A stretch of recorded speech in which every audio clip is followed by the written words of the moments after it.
ada memang kontraindikasi di tengah masyarakat bahwa ada juga upaya-upaya untuk kembali mempersempit batas-batas kekeluargaan, jadi eksklusif itu juga ada.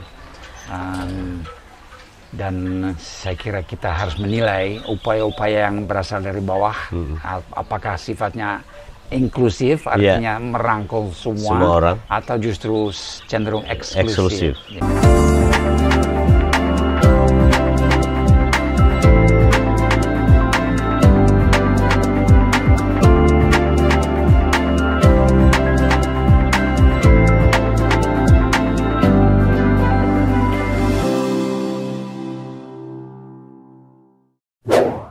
Sobat, jumpa lagi dengan saya Nur Hidayat Sardini dalam Gazebo NHS. Saya masih bersetia dengan Pak Gary Van Klinken. Selamat datang, selamat gabung di Semarang, Pak Gary. Apa kabar?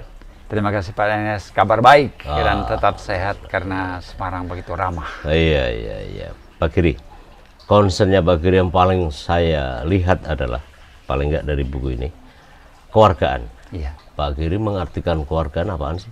Ya, mula-mula kami mulai memikirkan tema ini ragu juga karena bertemu dengan seorang ibu yang orang Indonesia. Di daerah mana? Sangat mapan di Jakarta. Ya, lagi seminar, bertemu dengan seorang ibu yang mapan. Kami bilang, dia tanya penelitian berikut kemana? Kewargaan. Wah, bagus katanya kewargaan. Orang Indonesia belum tahu menjadi warga negara yang baik. Jadi baiklah profesor dari Leiden datang mengajar kami bagaimana menjadi. Aduh, saya pikir justru itu jauh dari pemikiran kami. Tapi kalau begitulah nanti sambutannya, aduh, salah. Akhirnya Pak Gary ke situ betul. Akhirnya ke situ betul, tapi dengan konsep keluarganya bukan seperti yang diharapkan oleh ibu itu. Kalau ibu itu tadi apa? Ya. Kalau ibu tadi mengartikan keluargaan apa? Dia yang Pak Gary tangkap. Dia mengartikan warga atau warga negara sebagaimana dia sebutkannya adalah orang yang menuruti instruksi, menuruti peraturan, taat pajak, taat pemerintah, semuanya taat begitu ya. Tanpa reserve. Dan ya itulah. Hal itu memang penting ya, penting, tapi bukan itu kunci keluargaan menurut kami. Apa itu? Kuncinya. Apa itu? Kuncinya adalah, nah ini memang kami kembali kepada keluargaan konsep asalnya dari Athena yang klasik, di zaman Aristoteles, Plato dan sebagainya. Yunani kuno. Yunani kuno, jadi ratusan ribuan tahun yang lalu ya. Di mana mereka memang mempraktekkan demokrasi berdasarkan kewargaan, dan di situ dikatakan warga adalah orang yang ikut memerintah dan diperintah. Ikut memerintah dan diperintah. Jadi kalau warga biasa yang tadi, ibu yang mapan itu, dia orang yang diperintah, bukan orang yang memerintah. Tapi dalam konsep Aristoteles itu dua-duanya menjadi satu. Orang yang diperintah juga ikut memerintah. Memerintah dalam pengertian apa Pak Jadi? Kalau di kota itu kan hanya satu kota 50.000 orang yang menjadi masa warga. Itu ya? Ya masa City itu. State ya? City State. Jadi polis, bukan negara besar seperti sekarang di Republik. Ya? Polis ya. Dan yang menjadi warga juga tidak semua orang yang tinggal di sana. Ya, anak tidak, perempuan tidak, ya, budak. orang asing tidak, budak juga tidak, jadi agak terbatas. Tapi paling tidak warga yang ada adalah laki-laki yang banyak, yang dewasa. Dan sering kali, mungkin sekali sebulan ada rapat. Saya pernah berkunjung ke sana melihat tempatnya, rapat, pasar di sebelah, petugas menyapu pasar, laki-laki harus ke tempat kumpul semua, tidak boleh tidak hadir untuk menyatu di situ, berkumpul. Nah, disitulah akan dibicarakan. Setiap orang diberi waktu 5 menit, tidak boleh berpidato bertele-tele berjam-jam, itu 5 menit. Nah, keputusan diambil, setuju, suara, tidak setuju, gagal. Nah, yang lain setuju, ya setuju. Itu pemerintah. Itu pemerintah, ikut pemerintah. Kemudian menentukan pemerintahan, mereka juga memilih. Dan tidak ada kampanye, itu pakai undian. Jadi acak, jadi ambil nomor berapa yang keluar nomor, wah nomor 6, itu nomor milik Bapak itu. harus ditunjuk gitu. Tidak boleh saya merasa senator belum ya siap, waktu itu Pak ya. Senator ya waktu itu ya. Senator, ketua peradilan, ya komisi Satria, untuk Satria. peperangan, Betul. semuanya dipilih berdasarkan undian. Jadi tidak berdasarkan kemampuan, tua, kaya, ningrat, apa enggak, orang biasa, pemilik toko.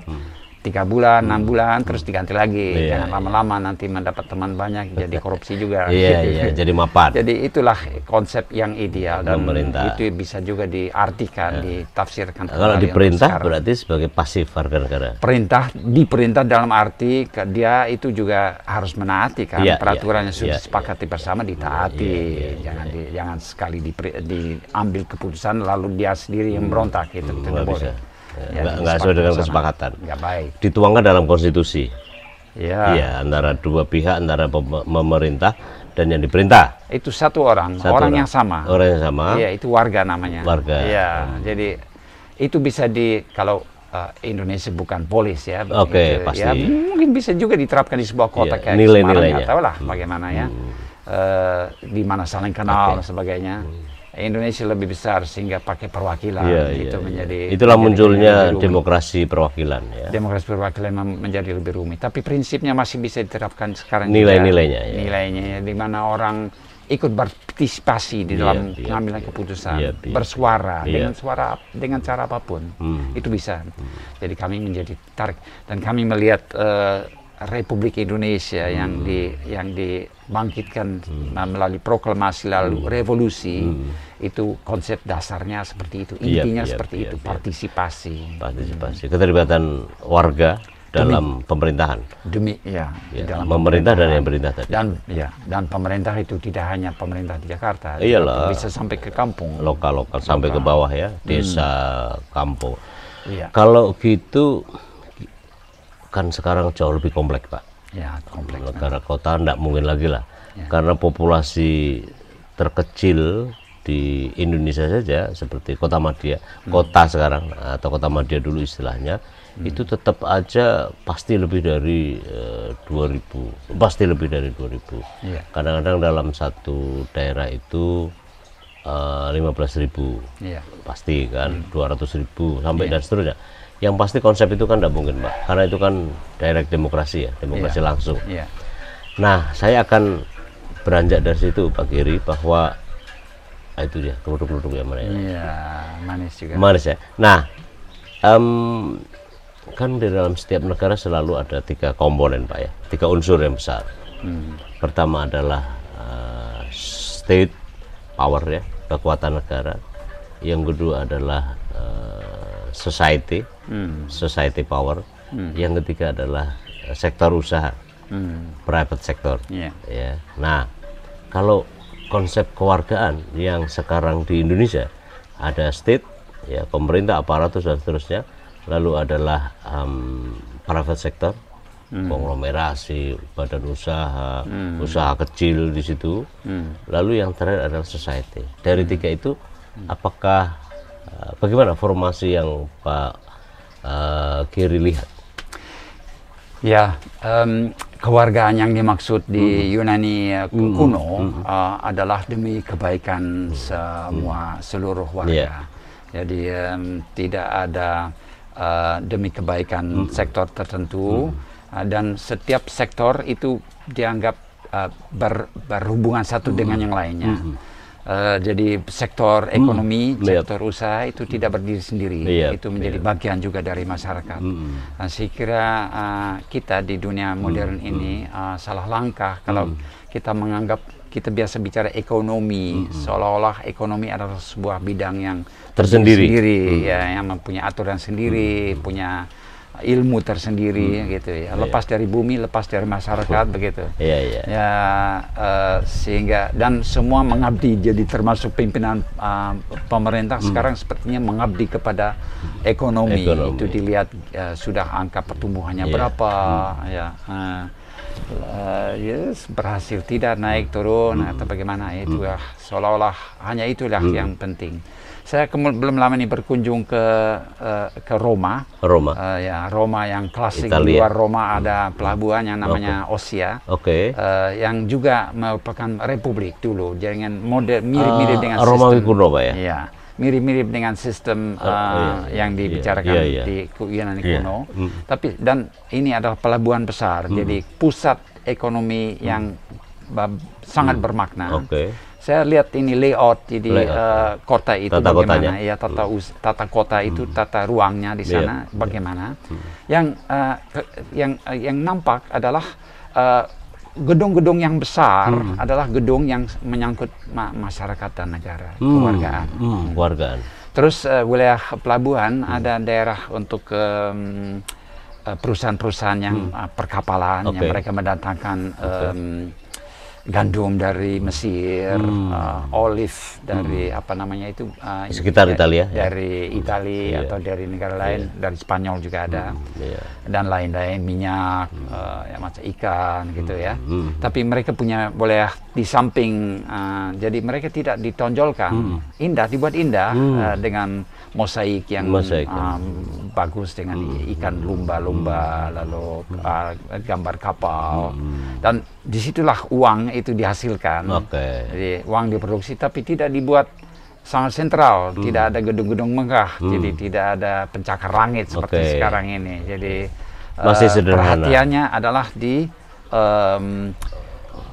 alun-alun, alun-alun. Jadi ada square, orang berkumpul di sana, orang bertemu di sana, bergaul di sana, beribadah di sana, dan berpemerintahan di sana. Jadi kehidupan sosial itulah menjadi pusat. Yang lainnya adalah bukan kegiatan sampingan, tetapi yang di nomor dua kan dalam arti simboliknya. Saya kira itu cukup ideal dan bermakna. Konsep kewargaan di Indonesia, menurut Pak Giri, sekarang ini paling enggak, ini salah langkah oleh kita di dunia ilmu juga, bahwa konsep kewargaan yang intuitif dari Ibu yang mapan tadi, itu juga yang kita pegang selama bertahun-tahun. Jadi kewargaan adalah suatu yang sifatnya legalistik, yang ditentukan di dalam hukum. Tentu saja oleh negara ya. Sangat statis dan legalistik. Unsur politis sudah dicabut, sudah hilang. Nah, setelah kami mulai mendalami topik kewargaan ini, dan kami menemukan Aristoteles, kami mulai melihat bahwa kewargaan sebenarnya sesuatu yang sangat politis, sangat dinamis, dan itu jangan dihindari. Dan yang lebih menarik diperhatikan bukan peraturan atau hukum yang berlaku mengenai batas-batas kewargaan, jadi siapa yang boleh pegang KTP, yang siapa yang tidak boleh, tapi justru proses perjuangan di sekitar batas itu, di mana orang yang berada di luar berjuang untuk masuk ke dalam. Dan itu yang terjadi pada tahun 45 di dalam revolusi, di mana semula batas kewargaan adalah perang kemerdekaan, di mana semula batas kewargaan sangat sempit, orang kulit putih, bangsawan, yang orang biasa, orang biasa di luar, di luar, mereka pengen masuk ke dalam. Untuk mobilitas vertikal misalnya gitu ya, naik kelas gitu. Pengen menjadi warga yang suaranya didengar. Itu perjuangannya seperti itu. Jadi revolusi karena itu. Ingin menjadi merdeka sebagai sebuah bangsa yang merdeka, di mana setiap anggota bangsa itu yang dewasa adalah warga juga yang bersuara. Nah, di perluasan itu, dan itu ternyata tidak diterima begitu saja oleh Belanda yang ingin kembali berkuasa di sini, harus diperjuangkan. Dan itu tidak hanya dalam revolusi fisik di Indonesia, di Jawa, yang kebanyakan di Jawa, sampai jauh di luar Jawa, mendengar juga rumor-rumor bahwa di sana orang sudah bangkit. Kami juga pengen seperti itu. Saya menulis sejarah di beberapa tempat-tempat yang kecil, di mana hal itu dirasakan sebagai kebutuhan yang sangat nyata. Kalau masa sekarang politik kewargaannya? Nah, kita waktu itu orang mungkin masih polos ya, masih polos, masih sangat berharap sekali, sangat percaya sekali dengan janji-janji Republik Indonesia yang sebagian dipenuhi karena Indonesia sebagian besar tidak, sebagian tidak. Dan tragedi demi tragedi telah terjadi dalam sejarah Indonesia, terutama mulai tahun 65 dengan dibangunnya Orde Baru yang memakai pendekatan keamanan, security approach. Nah, justru security approach yang akan muncul kalau orang tidak suka dengan konsep kewargaan yang ala Aristoteles. Iya. Jadi di situ kadang disebut oleh pemikir Perancis politik dalam ranah kepolisian. Jadi kalau kewargaan hanya dimiliki oleh segelintir atau sekelompok orang saja, dalam hal ini saya kira orang berpendidikan ya, teknokrasi di Orde Baru berarti orang yang well educated, dia yang memegang, yang mengatur semua. Sedangkan yang lainnya dianggap berbahaya, ya, dianggap berbahaya. Nah, reformasi adalah protes kewargaan juga, tindakan kewargaan yang fantastis juga, mirip-mirip dengan revolusi, saya kira dalam banyak hal, yang berusaha memulihkan batas-batas kewargaan yang luas, inklusif, dan lengkap. Jadi hak warga tidak hanya sebatas nyoblos dalam pemilu, tapi juga bersuara sepanjang hari ya, sepanjang tahun ya. Sepanjang tahun, tidak berhenti pada saat pemilu saja. Tidak berhenti pada saat pemilu, jadi kebebasan berekspresi, kebebasan berkumpul, dan ikut memerintah, duduk di dalam dewan-dewan apa, kan banyak cara untuk bersuara. Kalau tadi sekali lagi Pak Geri, bahwa kalau dibandingkan dengan kekuatan state dan kekuatan masyarakat, society, kalau sepenglihatan Pak Geri di Indonesia bagaimana? Mutakhir? Ya, ini berpemerintah itu juga merupakan ilmu ya, jadi banyak ilmunya bagaimana memerintahkan sebuah negara yang dengan birokrasi, dengan militer, dengan alat-alat elektronik, dengan cara-cara pemantauan, sehingga lembaga-lembaga negara menjadi semakin kuat dan semakin sulit dikendalikan juga, karena alat-alat pemantauan elektronik bisa dengan segelintir orang, beberapa orang saja sudah cukup. Jadi apalagi di Cina kan, setiap orang dipantau secara elektronik, setiap tindakan dia apapun diketahui oleh negara, diketahui. Jadi susah sekali untuk jadi pertama setelah Orde Baru, di mana negara yang katakanlah modern dengan kapasitas teknis yang canggih juga, yang kuat, semakin canggih ya, mula-mula hanya militer, kemudian berkembang menjadi pemantauan, dan sekarang sipil kuat, sipil ya. Tapi itu jadi dengan sejarah Orde Baru menjadi semakin sulit untuk tantang, tapi banyak cara juga untuk menantangnya sekarang. Kalau saya lihat Pak ya, di studi yang saya concern, pemilu, kapasitas pemilih Pak, artinya itu kan mencerminkan juga kapasitas warga yang tidak punya artikulasi, yang akhirnya tidak mampu mengimbangi kekuatan negara. Jadi kalau sektor usaha, negara, masyarakat, ini tidak imbang. Bagaimana Pak Geri punya pendapat?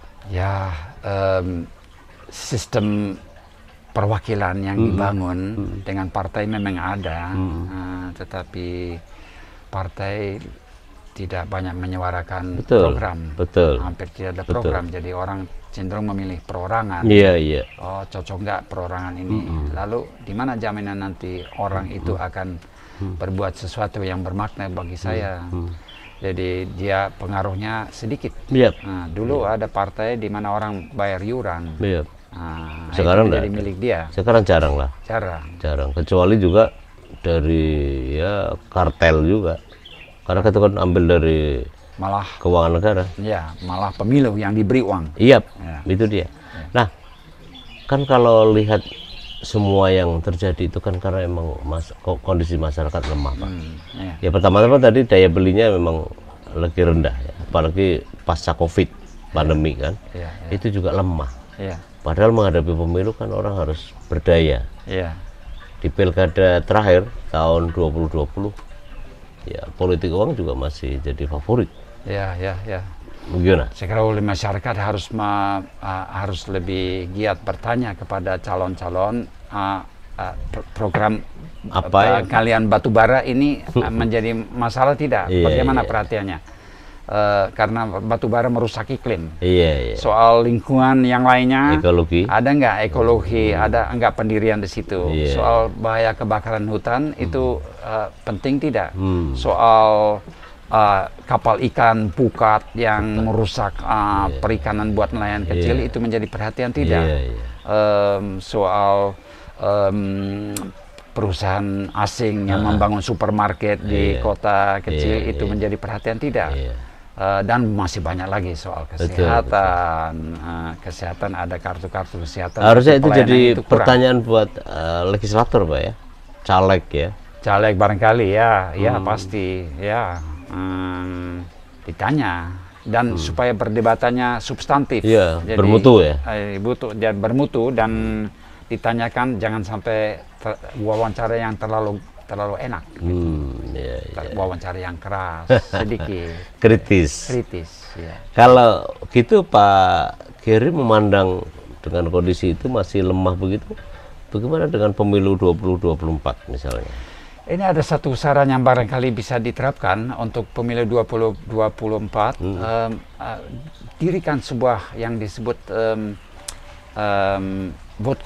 voting kompas. Nah, di mana untuk setiap calon dikumpulkan, dia pernah keluarkan pernyataan mengenai topik batubara misalnya, pernah mengeluarkan pendapat ini tentang soal lingkungan, soal kesehatan, soal pendidikan, dia pernah apa terus kalau jangan pernyataan yang terlalu muluk-muluk, yang realistis, yang realistis. Dia pernah keluarkan ini. Ada nggak perbedaan di sini? Lalu yang tidak pernah disentuh itu topik-topik mana saja? Lama-lama apakah ada perbedaan atau semuanya sama saja? Kalau sama saja, apakah sudah dipenuhi atau belum gitu ya? Supaya bukan pemilih yang melayani calon, tapi calon yang melayani pemilih.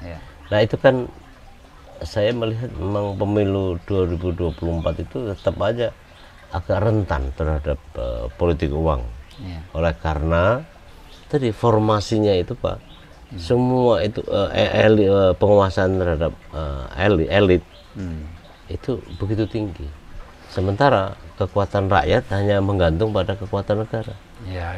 Dalam hal ini kan politik keluarga kan hancur lah begitu. Hancur.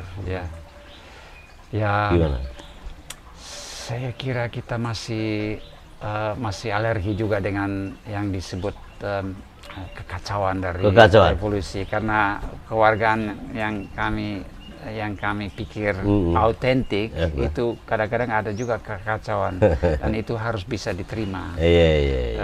Saya kira soal security approach ini supaya dilepas sedikit. Ada sedikit letupan-letupan orang yang tidak puas lagi dengan sistem yang berlaku itu supaya itu diakomodasi harusnya. Saya khawatir pada suatu saat orang tidak lagi puas dengan sistem yang ada Petron klien seperti itu. Biarpun Petron klien ini suasananya bersahabat karena teman-teman begitu, tapi akhirnya apakah betul-betul memenuhi kebutuhan? Saya ragu. Itu kan kondisi sekarang memang agak juga Pak, agak memprihatinkan ya dari sisi kapasitas kewargaan tadi. Oleh karena rakyat pemilih sendiri itu punya masalah yang cukup mendasar tentang pendapatan, tentang daya beli ekonomi gitu ya. Apalagi kapasitas daya beli masyarakat semakin declining itu Pak, yang ketika menghadapi pemilu ya dia akan welcome terhadap politik uang. Politik uang itu juga gejala kemiskinan. Orang tidak suka, tapi apa boleh buat, lebih baik terima saja. Pragmatis memang. Karena organisasi alternatif ini belum bisa dibangun. Ada. Sementara sistem yang sekarang lebih banyak dipertanyakan karena tidak membawa banyak kemajuan, tapi nilai baru dari sistem yang dibangun juga belum muncul. Ya, dilematis. Ya. Tapi ada juga pemikiran saya melihat banyak orang yang pesimis. Iya. Iya, saya kemarin juga habis bicara Kita dengan diskusi kawan-kawan juga. di UND, banyak yang pesimis. Mereka sebut grey optimism. Gimana kalau supaya optimis? Apa yang harus dilakukan? Saya berpikir, saya sedang membaca buku ini, Good Ancestor. Kita harus menjadi nenek moyang yang baik. Gitu ini pemikiran jangka panjang. Iya. Kalau apa yang kita harapkan tidak bisa dipenuhi pemilu ini, jangan putus asa. Jangan putus asa. Ini waktu masih Tahun banyak. depannya masih ada lagi. Ya, tahun depan. Dan setelah saya masih ada anak saya. Setelah saya masih ada cucu. Jadi bagaimana kalau kita bayangkan setiap tindakan, setiap ucapan kita, setiap tingkah kita sebagai warga politis sebagai investasi untuk masa depan. Biarpun masa depan itu mungkin lama baru menjadi sabar aja dulu kan. Sabar dan berbuat saja sudah sesuatu yang bernilai kan, lepas dari hasilnya ada atau tidak. Karena berbuat juga membuat kita merasa nyaman. Nggak memburu lagi.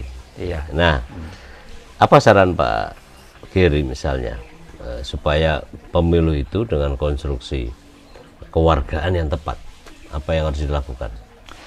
Ya banyak, dan saya kira sudah dilakukan oleh anak-anak muda di LSM, di media massa independen, di podcast-podcast seperti yang ini. Yang sekarang itu. Yang sekarang ini. Pemberdayaan ya. Pemberdayaan, orang bisa bersuara dengan bebas.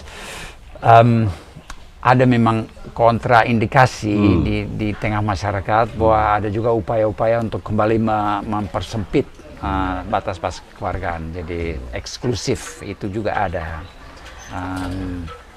Dan saya kira kita harus menilai upaya-upaya yang berasal dari bawah, apakah sifatnya inklusif, artinya merangkul semua orang, atau justru cenderung eksklusif. Jadi menyingkirkan orang. Saya tidak termasuk kelompok ini, sehingga itu jangan. Itu kalau gitu, saya katakan bahwa ini terakhir Pak, pemilu 2024 ujian bagi politik kewargaan apa Pak? Ujian supaya wacana yang implisit anti demokratis ini menjadi normal. Ya, menjadi normal. Jadi kalau tahun-tahun lalu demokrasi, mutu demokrasi itu sepertinya menjadi tema besar. Sekarang ini adalah perorangan saja, orang ini. Demokrasi tidak lagi dipersoalkan, tidak lagi seolah-olah dianggap sudah ada atau bagaimana. Sedangkan kita tahu betul demokrasi ini bisa mundur. Kita saksikan sendiri di Eropa, di Amerika. Ya, dengan pendukung yang luar biasa untuk Trump yang sangat anti demokrasi, bahkan fasis. Kita dengar berita terakhir Trump ditahan gara-gara soal itu ya. Ya, tapi justru pendukungnya malah bersemangat, fanatik. Jadi akan tetap memilih dia. Padahal di Amerika loh Pak. Di Amerika, bayangkan. Jadi demokrasi bisa merosot kembali. Iya. Itu backsliding itu selalu mungkin, dan backsliding di Indonesia juga sangat mungkin. Iya mungkin. Sangat mungkin. Gejalanya udah terasa itu Pak. Ya. Gejalanya sudah terasa. Begitu ya. Iya. Ya, itu pasti akan dieksplorasi di podcast lainnya. Oke. Ya. Thank you Pak Geri atas bincang-bincang ini. Ya. Mudah-mudahan sukses selalu, sehat selalu. Terima kasih banyak. Nanti kembali ke Belanda dan atau Australia. Nanti ke Australia ya? Ya, betul. Kalau lebih dekat ya. Sukses selalu dengan podcast. Sama-sama Pak Geri. Sobat, kita akan suadi kali kesempatan. Sip.